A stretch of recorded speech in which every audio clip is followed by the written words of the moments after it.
10 നിയമലംഘനങ്ങളും അവയ്ക്കുള്ള ശിക്ഷയുമാണ് ആഭ്യന്തര മന്ത്രാലയം പുറത്തുവിട്ടത്. ശിക്ഷകൾക്ക് പുറമെ നിശ്ചിത കാലത്തേക്ക് സൗദിയിലേക്ക് തിരിച്ചുവരാതിരിക്കാനുള്ള നടപടിയും സ്വീകരിക്കുമെന്ന് ആഭ്യന്തര മന്ത്രാലയം വ്യക്തമാക്കി. നിയമലംഘനം ആവർത്തിച്ചാൽ ശിക്ഷയിലും പിഴയിലും വലിയ വർധനവുണ്ടാകും. ഫ്രീ വിസയിൽ ജോലി തേടി അലഞ്ഞുതിരിയുന്ന വിദേശി തൊഴിലാളിക്ക് ഒന്നാം തവണ 10,000 റിയാൽ പിഴയും നാടുകടത്തലുമാണ് ശിക്ഷ. കുറ്റം ആവർത്തിച്ചാൽ 25,000 റിയാൽ പിഴയും 1 മാസത്തെ തടവും നാടുകടത്തലും വിധിക്കും. വിസയുടെ കാലാവധി കഴിഞ്ഞിട്ടും രാജ്യം വിട്ടുപോകാത്ത വിദേശിക്ക് ഒന്നാം തവണ 15,000 റിയാൽ പിഴയും നാടുകടത്തലുമാണ് ശിക്ഷ. കുറ്റം ആവർത്തിച്ചാൽ 25,000 റിയാൽ പിഴയും 3 മാസത്തെ തടവും നാടുകടത്തലും വിധിക്കും. അതിർത്തിയിൽ നുഴഞ്ഞുകയറിയ വിദേശിക്ക് ഒന്നാം തവണ 15,000 റിയാൽ പിഴയും നാടുകടത്തലുമാണ് ശിക്ഷ.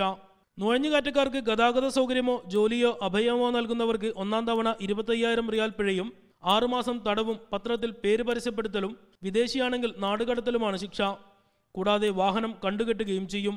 നിയമവിരുദ്ധമായി രാജ്യത്ത് തങ്ങുന്നവർക്ക് ജോലിയോ വാഹന സൗകര്യമോ അഭയമോ നൽകുന്നവർക്ക് ഒന്നാം തവണ 15,000 റിയാൽ പിഴയും വിദേശിയാണെങ്കിൽ നാടുകടത്തലുമാണ് ശിക്ഷ.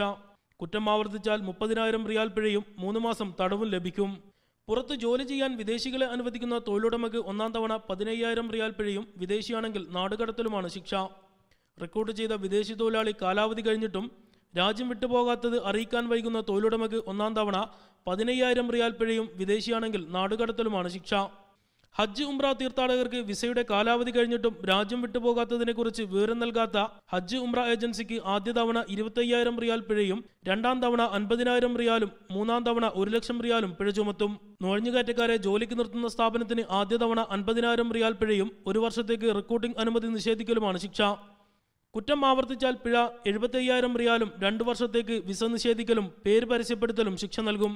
ഇഖാമ നിയമലംഘകരെ ജോലിക്ക് വെക്കുകയോ തൊഴിലാളികളെ സ്വന്തം ഉത്തരവാദിത്തത്തിൽ ജോലിക്ക് വിടുകയോ ചെയ്യുന്ന സ്ഥാപനത്തിന് ആദ്യ തവണ 25,000 റിയാൽ പിഴയും 1 വർഷത്തേക്ക് റിക്രൂട്ടിംഗ് അനുമതി നിഷേധിക്കലും സ്ഥാപന മേധാവി വിദേശിയാണെങ്കിൽ നാടുകടത്തലുമാണ് ശിക്ഷ.